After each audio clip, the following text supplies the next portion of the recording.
Couture, un podcast créatif pour parler de nos garde-robes faites à la main et pour découvrir la communauté couture avec des interviews de ses personnalités, ses entrepreneurs et acteurs qui nous inspirent.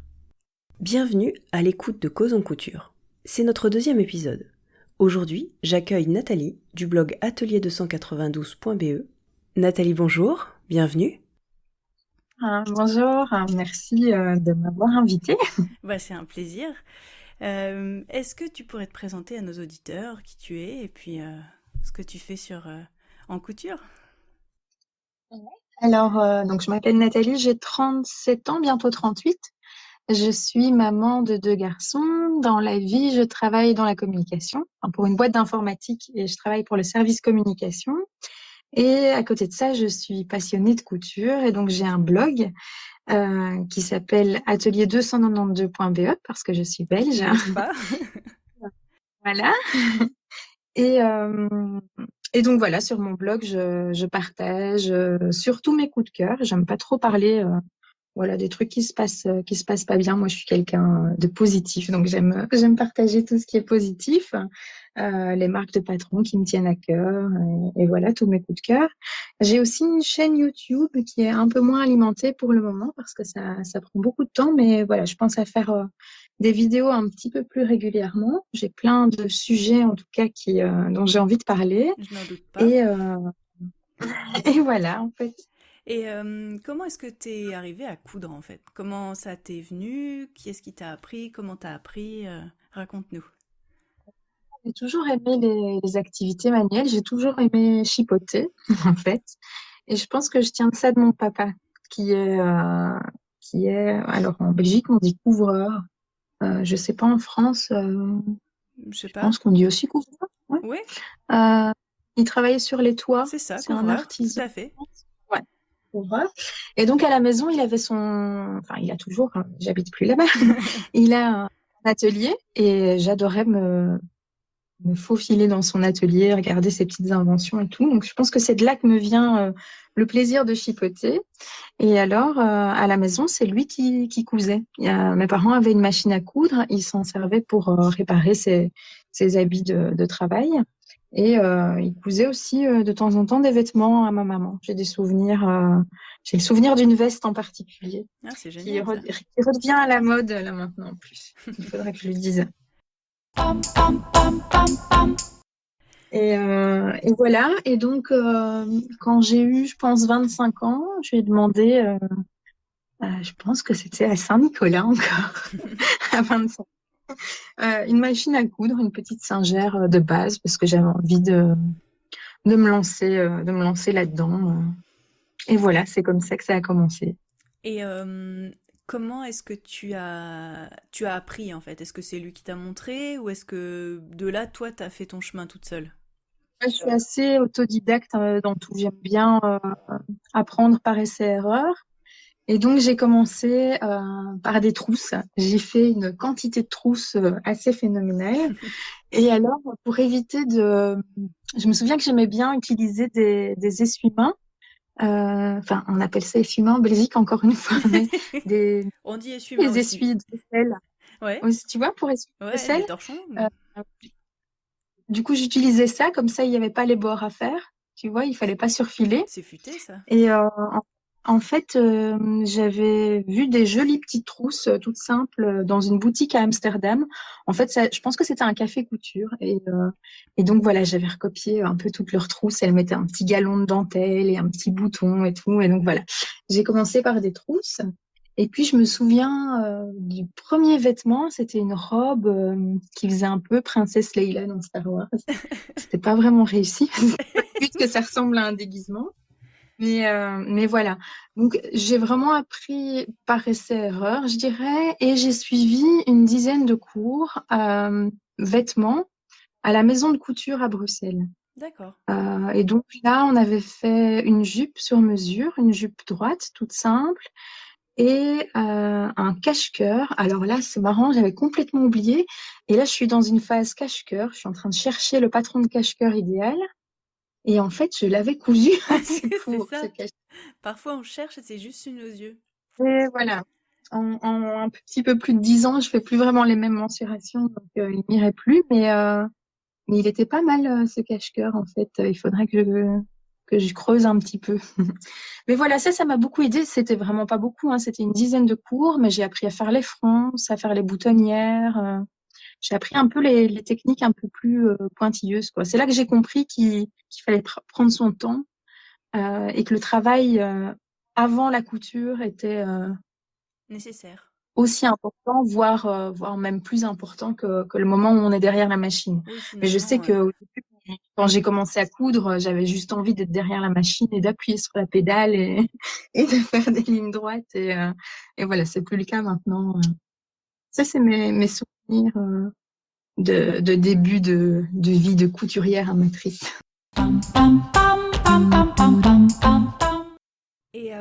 Et après, quand tu t'es lancée un petit peu plus toute seule, en prenant le temps de préparer tes pièces, préparer ton tissu, etc., quand tu avais des questions techniques, vers quelles étaient tes ressources ensuite? C'était plus Internet, c'était des livres, c'était quoi? Les deux, en fait. Moi, j'adore les bouquins, donc j'ai une quantité de livres de couture. J'ai une belle bibliothèque, donc j'aime bien aller voir dans les deux.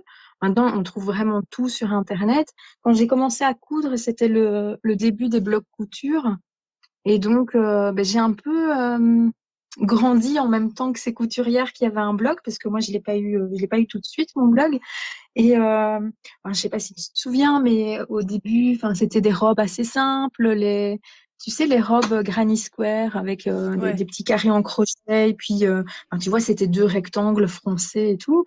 Et puis après, il y a eu les livres japonais. c'est vrai. Et donc, j'ai un peu évolué en même temps que la tendance, en fait, la tendance de l'époque. Et donc, je pense qu'il y a eu une évolution graduelle dans les modèles, en fait, qui ont été accessibles aussi, parce qu'au début, il n'y avait pas énormément, à part les livres japonais en japonais, qui heureusement étaient très bien illustrés. C'était vraiment fantastique.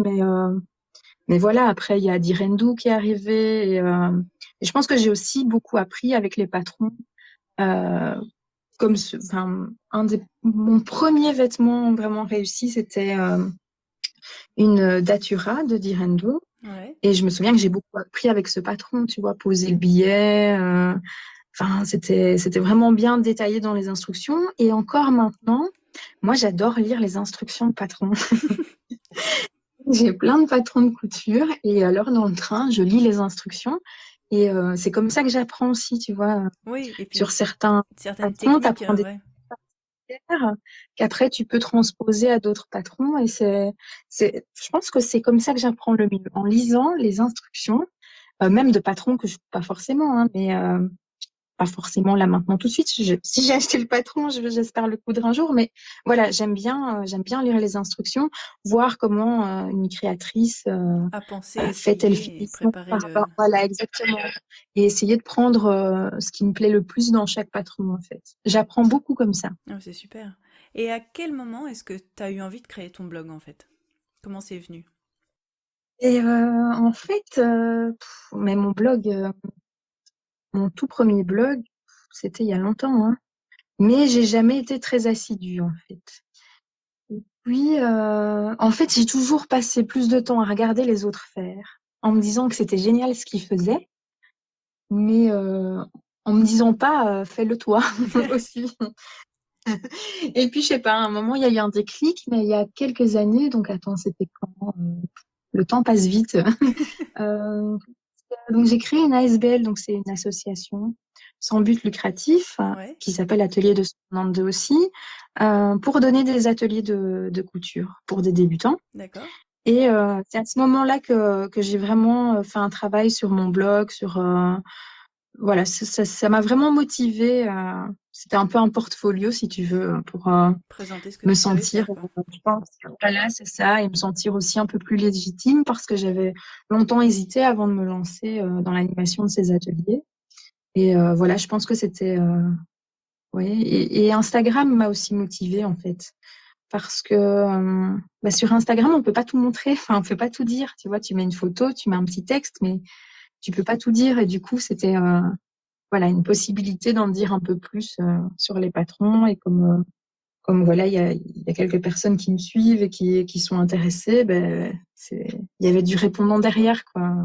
Ça te Je poussait à pense continuer, plus quoi. quand, voilà, je pense plus que quand Instagram n'existait pas. Oui. Voilà. Et pour ces cours de couture, tu les donnes encore, ces cours de débutants? Tu proposes des cours à des gens qui connaissent plus de choses ou comment c'en est où ça? Des cours vraiment exclusivement pour des débutants. Donc, c'était genre un atelier coussin passepoilé ou petit panier réversible ou comment faire une trousse. Mais là, j'ai fait une petite pause parce que j'ai deux petits garçons de 3 et 6 ans.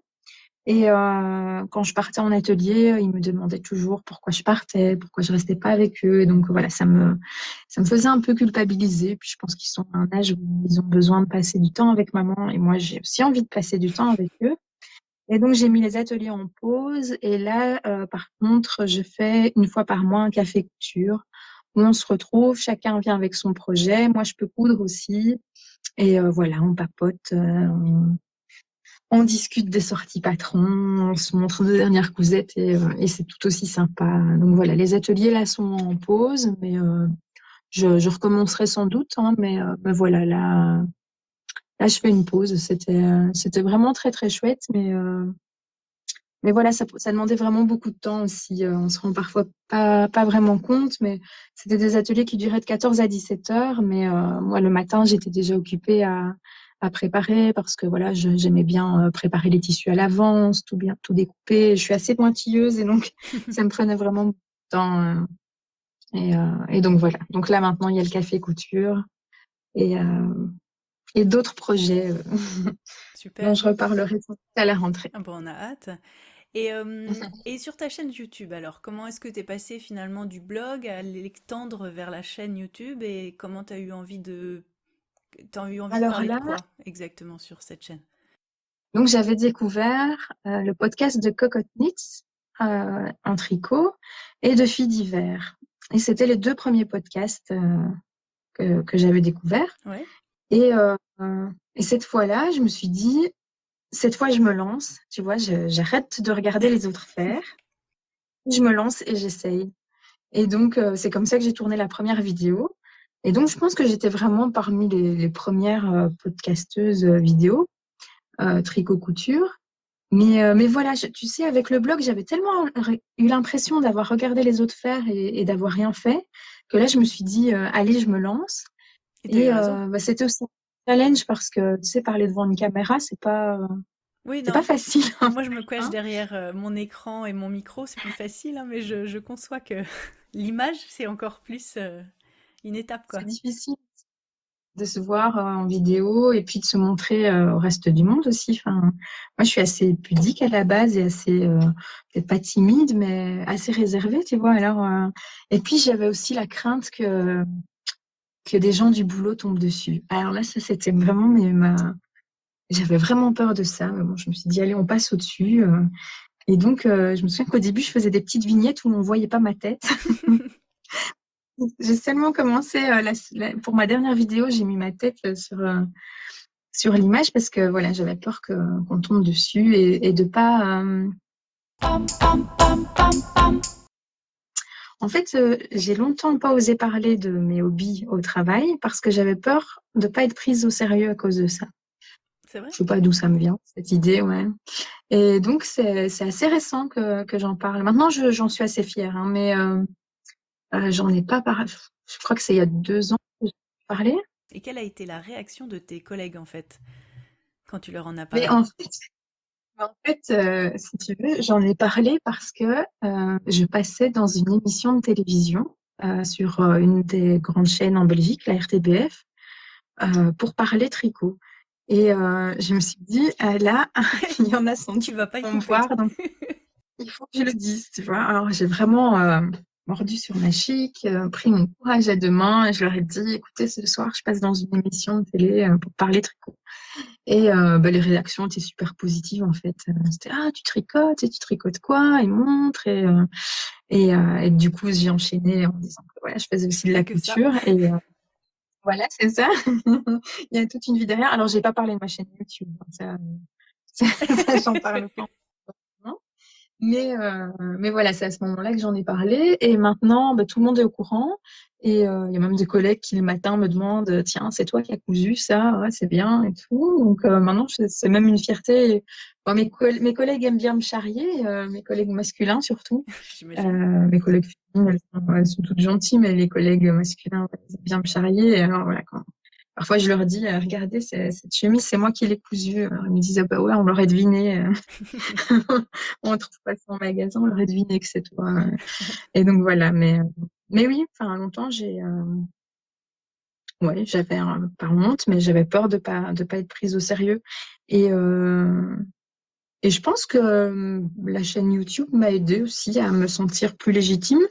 Parce que ben voilà, les vidéos sont vues pas mal de fois et j'ai des commentaires, j'ai des retours et donc voilà, je me sens plus légitime par rapport à tout ça.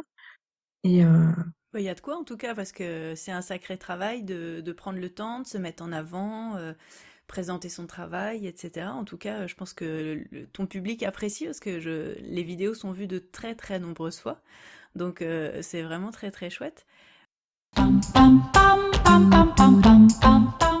Et dernièrement, tu as parlé plus que de ce que tu avais fait ou des tissus que tu avais achetés, t'as évoqué ton dressing idéal, que ce soit sur ta chaîne YouTube ou sur ton blog. Comment est-ce que tu en es arrivé à faire à cette réflexion en fait et à partager ça avec les gens qui te lisent et qui t'écoutent? donc en fait, bon, ces 2 dernières années surtout, j'ai vraiment beaucoup cousu et et néanmoins, je me trouvais sans style en fait. Je me trouvais pas stylée. Et voilà, j'ai 37 ans, presque 38, mes 40 ans approchent. Et donc, je sais pas si c'est la crise de la quarantaine, voilà, mais j'ai envie de me sentir bien habillée, de me sentir stylée, voilà, de me sentir vraiment bien dans mes vêtements. Alors, j'aime beaucoup tout ce que je couds, tu vois, et tout ce que j'ai cousu jusqu'à maintenant, mais c'est vrai que parfois, je mets certains vêtements et je me dis, ouais, le vêtement est beau, mais sur moi, ça casse rien. Et, euh, et du coup, je me suis dit, ben voilà, il faut que je réfléchisse plus à ce que je couds. J'ai aussi découvert des vidéos alors je ne sais pas si tu connais, Daria Andronescu. Alors, tu m'en as parlé, mais je mettrai le lien sur l'article qui ira avec le podcast parce que c'est un nom un peu compliqué en effet. Alors, c'est la créatrice d'une plateforme qui s'appelle Wonder Wardrobe. Et en fait, donc c'est un cours en ligne, Wonder Wardrobe, mais elle fait plein de vidéos YouTube, sur sa chaîne YouTube, sur le dressing et en fait, sur les garde-robes capsules. Mais souvent, quand on pense garde-robe capsule, on pense à chemise blanche, perfecto, jeans. Enfin, moi, en tout cas, c'était comme ça. Ballerine, une petite paire de baskets blanches. Et enfin, t'as l'impression que toutes les garde-robes capsules ont ce schéma-là. Ouais. Et en fait, elle, pas du tout. Elle, ce qu'elle préconise dans ses vidéos, c'est, par exemple, elle va te dire, voilà, tu as 4 tops, 3 bas, X paires de chaussures, 2 vestes, et ça te fait Tu multiplies 3 mois de tout. tenue, tu vois. Ouais. Voilà, parce que tout va avec tout, et tout est bien pensé, et je trouve ça mais vraiment fantastique, quoi, parce que moi, mon uniforme, c'était vraiment un jeans, une blouse, et c'était bon. Et donc, j'ai cousu quantité de blouses, mais fatalement, à la fin, je me trouve pas stylée si je mets que des blouses et que des jeans. Enfin, et donc, voilà, ces vidéos m'ont fait réfléchir à tout ça, et voilà, je me suis posé pas mal de questions par rapport au style. Il y a une autre youtubeuse que j'aime beaucoup. Je ne sais plus son nom, mais elle commence. Donc, c'est une Française qui vit à Berlin, je pense. Elle a une marque de vêtements et elle commence ses vidéos par Hi, this is Justine. Mais je ne sais plus. Justine Lecomte, je pense. Justine Lecomte. Bon, de toute façon, on mettra l'info. Oui.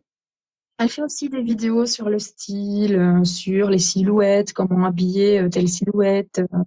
Comment te créer une garde-robe qui te ressemble. Enfin, vraiment des petites capsules très, très sympas. Ouais. Elle a vraiment beaucoup, beaucoup de succès sur YouTube. Et donc, voilà, c'est en regardant un peu ça, où là encore, je me suis dit, mais bon sang, arrête de regarder les autres faire. Et toi, fais l'exercice.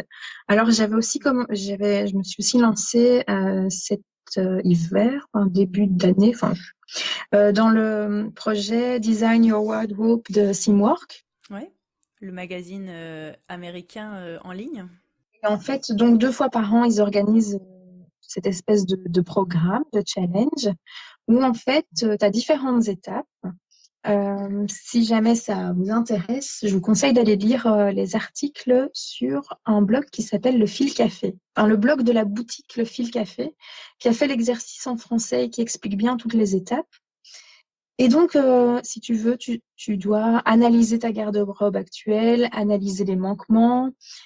Et là, comme c'est un magazine couture, le but est vraiment de planifier tes prochains projets couture pour combler les manques qu'il y a dans ta garde-robe, identifier les couleurs que tu aimes, les formes que tu aimes et réfléchir un petit peu plus au projet que tu vas coudre.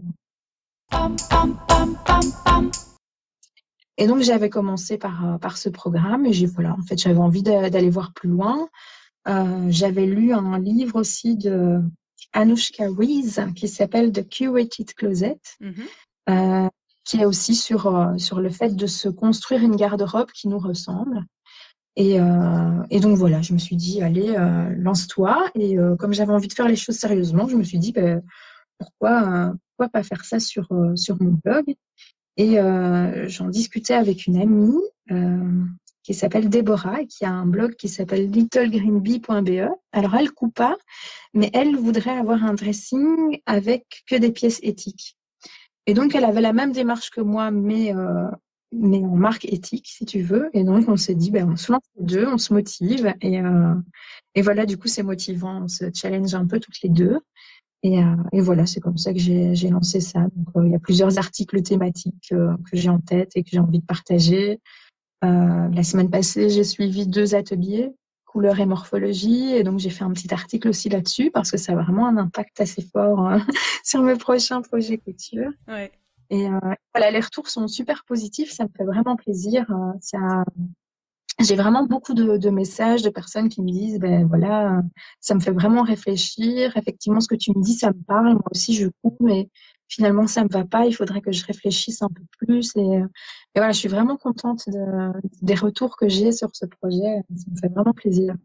Non, je trouve ça passionnant. Enfin, tu sais, j'ai partagé aussi cette expérience que j'ai fait là d'école de style sur mon blog et ça recoupe vraiment ce travail sur la silhouette, sur quoi porter pour mettre en valeur ton corps et ce que tu veux dire avec tes vêtements, etc. Et aussi, en finalité, c'est être bien dans son corps et être bien dans ses vêtements. Et c'est vrai que porter toutes les dernières sorties en patron qu'on arrive à se coudre, c'est un chouette challenge de couture, mais après, c'est le rapport qu'on a avec la couture portée, quoi, finalement.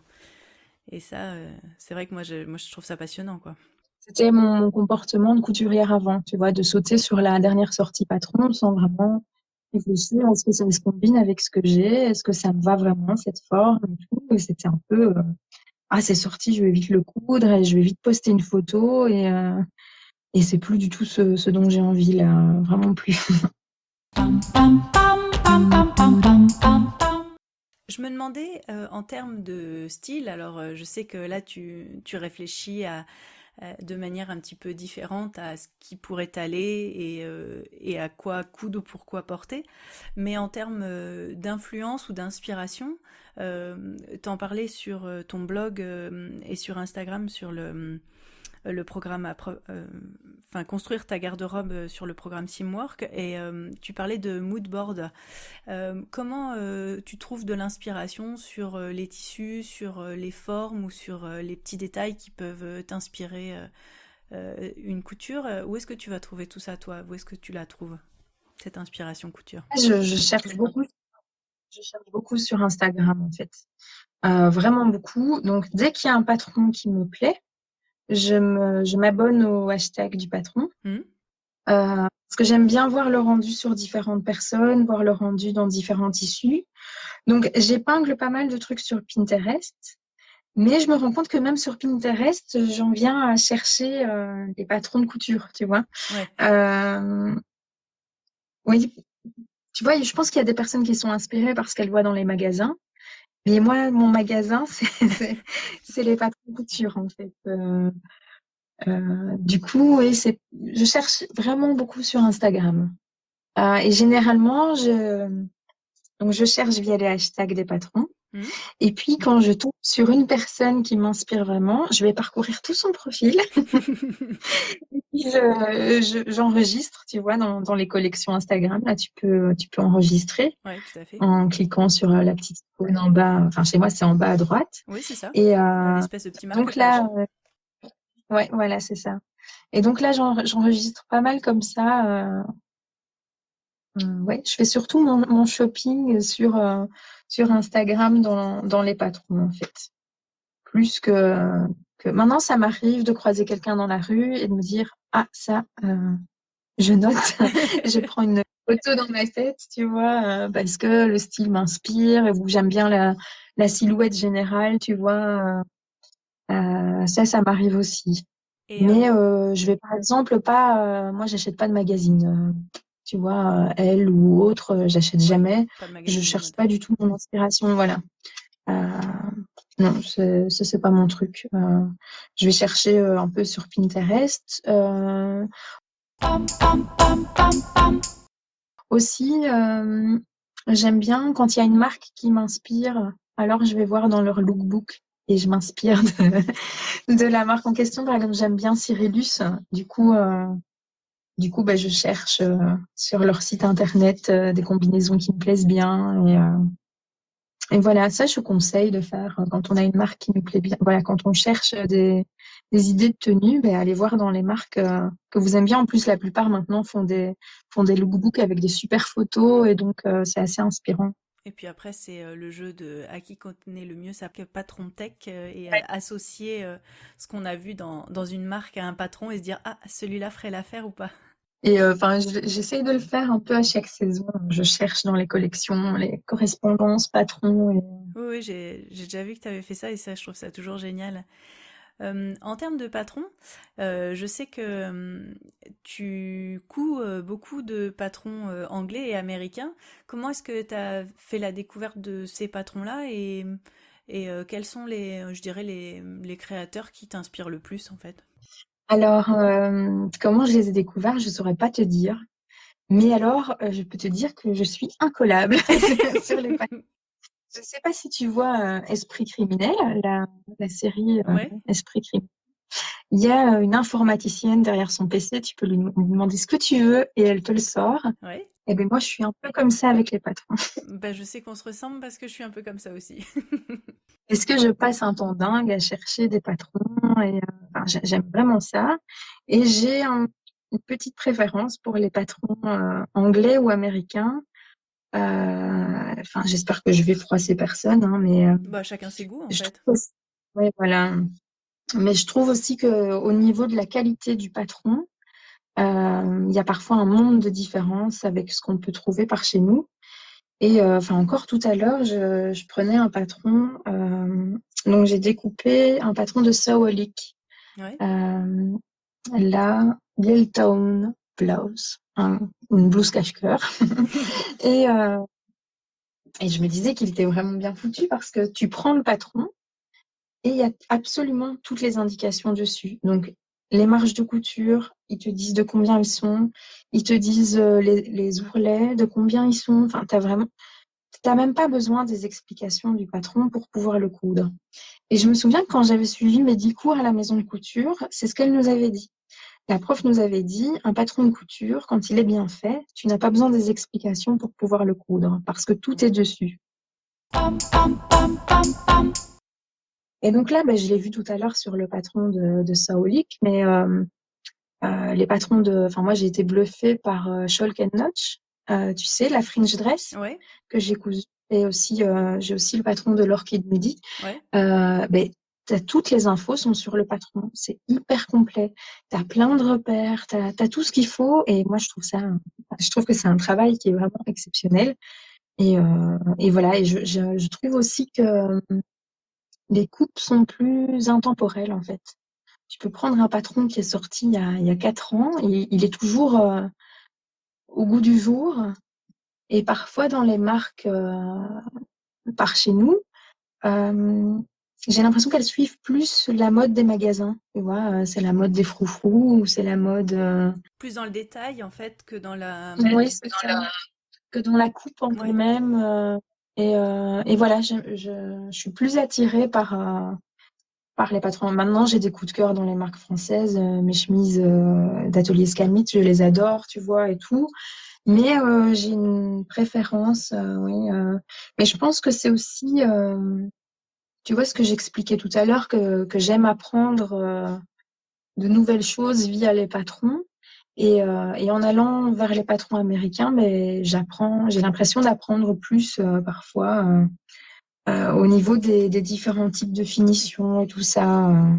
J'ai plus appris avec certains patrons américains. Mais mais il y a de très chouettes marques voilà, par chez nous aussi, hein, mais voilà, c'est une petite préférence.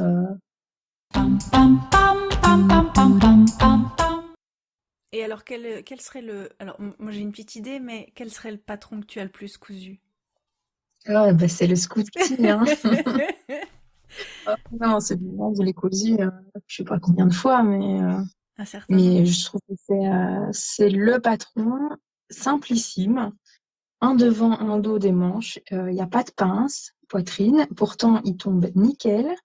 Il faut un petit métrage, donc tu tombes sous le charme d'un tissu qui coûte super cher. Bah, il te faut pas grand-chose. Moins Tu d'un peux te faire mètre. un scout que tu peux associer avec ce que tu veux. Tu mets une veste, un gilet, tu le mets dans une jupe, dans un pantalon, ça va avec tout. Enfin, ça, c'est vraiment le patron, quoi. Ouais. De Grainline Studio, pour ceux qui se poseraient Le la question. Grainger Studio. Ouais, le Grainger Studio, ouais. Et alors, en plus, quand elle a sorti le pack de manches supplémentaires, là, mais c'est le monde des possibles qui s'ouvre. T'as Donc ess- voilà, ouais. t'as essayé toutes les propositions de manches? Non, pas entier toutes les manches, non. J'ai fait celle avec les revers. J'ai fait les manches tulipes, Ouais. les petites manches. J'ai pas encore fait les longues, en fait. D'accord, oui, pour porter comme une blouse longue, quoi. Ouais. Ah ouais.